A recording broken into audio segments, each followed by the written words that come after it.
आज हमारे मध्य महाराज जी आए हैं। आप ओशो को उनका अनुसरण करते हैं तो ओशो ने कहा था एक बार कि अगर किसी को सचमुच अपने भीतर से पाप ये सारी वृत्तियां हटानी है तो रोज एक चक्कर शमशान का लगा के आ जाया करो, वहां देखा करो। तो ये आरंभिक साधकों के लिए तो ठीक है कि मरने से डर करके भगवान का भजन करो, पर फिर एक समय आएगा जब भगवान का भजन, भगवान की भक्ति मृत्यु से डर करके नहीं होगी, फिर स्वाभाविक भगवान का भजन भीतर से प्रकट हो जाएगा।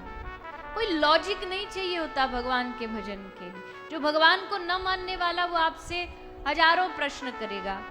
भगवान क्या तुमको आकर के रोटी का कौर खिला देगा जो तुम उसका भजन करते हो? पर हम जो भगवान के शरणागत होते हैं उनसे कह तो नहीं सकते, क्योंकि न मानने वाले को तुम कितना भी समझाओ वो नहीं मानेगा, क्योंकि वो सोचे बैठा है उसे नहीं मानना है। लेकिन हमारा भाव, हमारा विश्वास, हमारा भरोसा ये कहता कि हाँ, हमें अपने दीनानाथ भगवान पर इतना भरोसा है कि अगर हम भूखे पेट पड़ कर के उससे ये भी कहें ना, प्रभु तू हमको आके खिला, तो वो आकर के तुम्हें अपने हाथ से खिला भी देगा।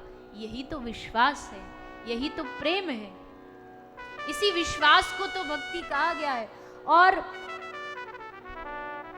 महापुरुषों की वाणियां हैं, महापुरुषों के वचन है, जिन हरि भगत हृदय नहीं आनी, जीवित शव समान तेहि प्राणी। जिनके हृदय में ये विश्वास ना हो ना भगवान के लिए, वो व्यक्ति जिंदा भी जीवित भी शव के समान है।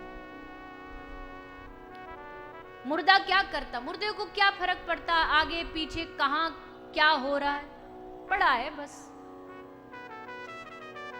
जाकर के 10 लोग उसको राम नाम सत्य, राम नाम सत्य है, ना उसको कोई जलन होती है, ना उसको कोई कष्ट होता है, आग में जल रहा है, न चीखता है न चिल्लाता है। वैसे ही जिंदा व्यक्ति भी शव समान है अगर उसके मन में भगवान के लिए भरोसा ना हो, उसके हृदय में भगवान की ये भक्ति ना हो। क्योंकि भगवान भोलेनाथ कहते, उमा कहूं मैं अनुभव अपना, सत हरि भजन जगत सब सपना। हे उमा, मैं अपना समग्र जीवन का अनुभव अगर तुम्हें एक शब्द में बताना चाहूं तो मेरे जीवन का सार, मेरे जीवन का अनुभव इतना ही है कि सत हरि भजन जगत सब सपना। बिन हरि भजन के ये जगत सपन स्वप्न बराबर है, सपने जैसा। जी रहे हैं, समझ रहे हैं, ये जीवन की सामने सच्चाई दिख रही है कि सब सच घट रहा है, पर अंत में जाकर के पता चलता है कि ये सब नाटक चल रहा था।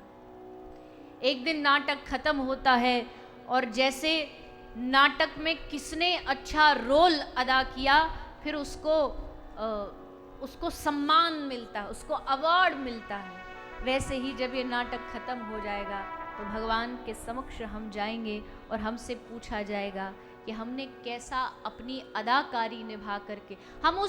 कोई भी अदाकार एक रोल निभाता है, लेकिन उस रोल को निभा के उसमें घुस नहीं जाता है।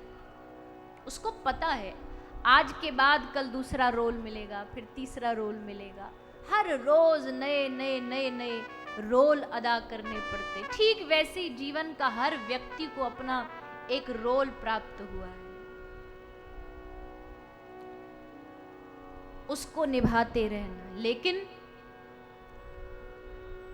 हृदय में एक जागृति हो, हृदय में एक जागृति होनी चाहिए कि हमारे जीवन का जो उद्देश्य है, हमारे जीवन का जो लक्ष्य है, वो भगवान की प्राप्ति ही है। ये इनके